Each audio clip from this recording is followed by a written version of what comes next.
Dr. Kavanaugh, what was your first love with music? What drove you to music? Well, I don't get asked that often. When you hear the answer, you'll know why. Because even though I'm a composer and a conductor, and obviously a classical music freak through and through, I actually was born and raised in Nashville, Tennessee, hardly the world's center of classical music. And I got started more in the popular styles. I'm a guitarist, and I was playing all the studios in Nashville, even in high school. So I was, I suppose, very successful as a young man playing the pop and scene and all.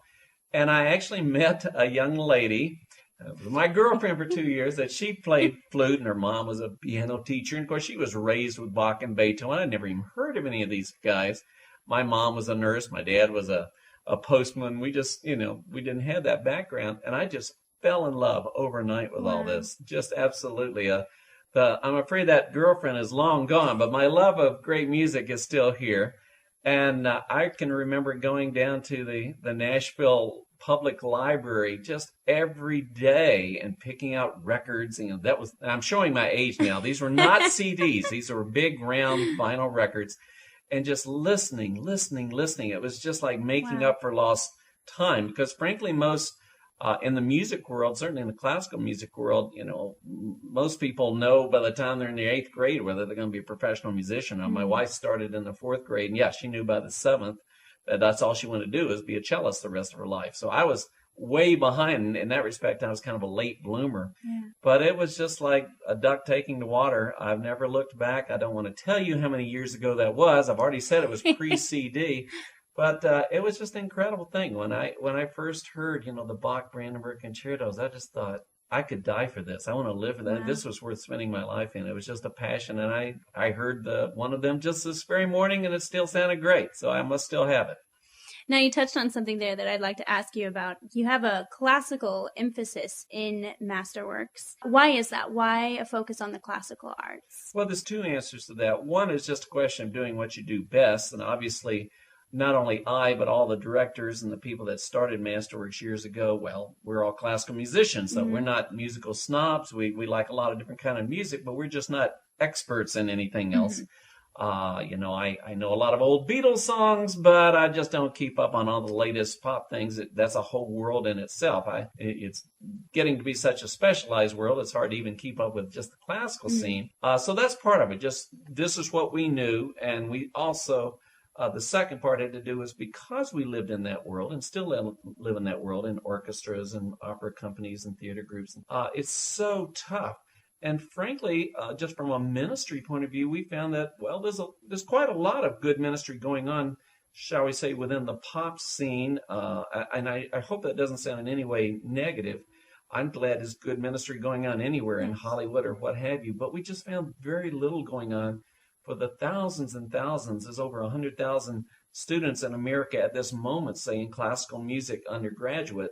Very little true ministry going there, trying to really minister the love that they need, that we all need, the forgiveness, the acceptance, the encouragement. And so we just felt like, well, we'll bloom where we're planted. That's where we were planted, and that's what we're still doing today. I know MasterWorks Festival is very much about a focus on excellence within art. How do you assure a high artistic level at the festival? Well, that is the trick, because on one hand, we say we want to encourage one another. We don't want to be so competitively oriented. On the other hand, we have to be real in that you're not going to make it in music or theater if you're missing the notes and missing the lines and that sort of thing.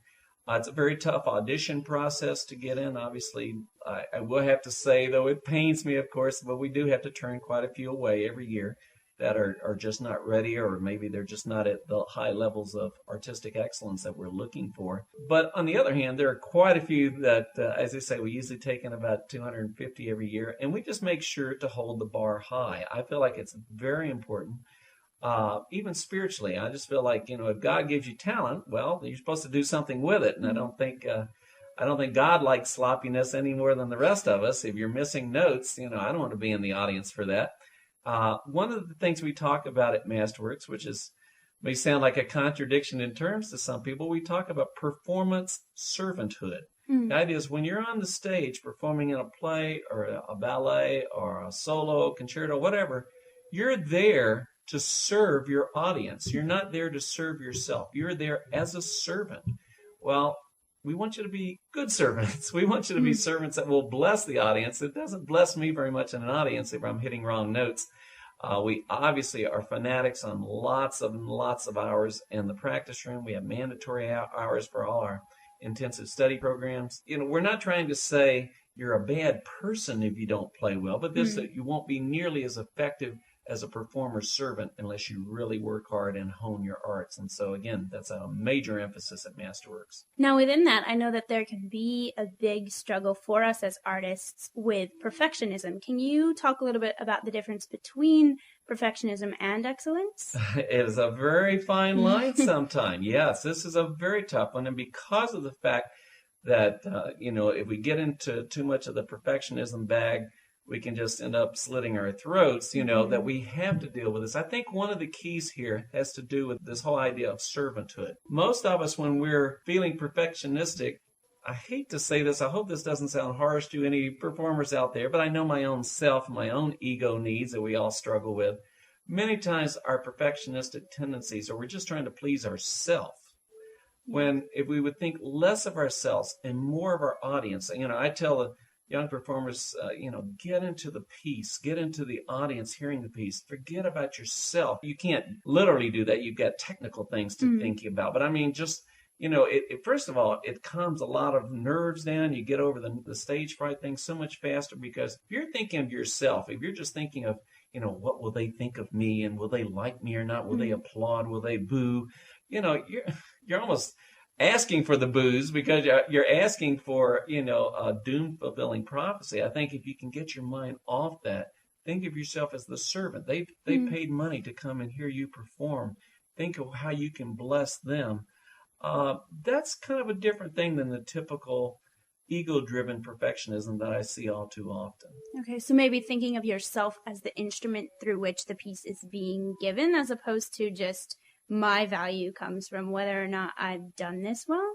Yeah, the value to me is one of a value of being a servant. It's not a matter of how great you think you are or maybe don't think you are. A lot of performers, as you know, kind of, I don't know, we say they live in Gaga land because they are just not aware of where they really are with their art form. Some in both directions. Some think they're better than they are. Some think they're worse than they are and they need encouragement. But the bottom line is I would rather focus on how can we serve the audience? Or another way of looking at it, if you're a young violinist, how can I serve the composer? If you're an actress, how can I serve, the playwright? How can I bring out what the playwright is wanting and with the right emotion? So again, that is you get your focus off yourself and onto others. And I really think that helps in this whole area. Very good.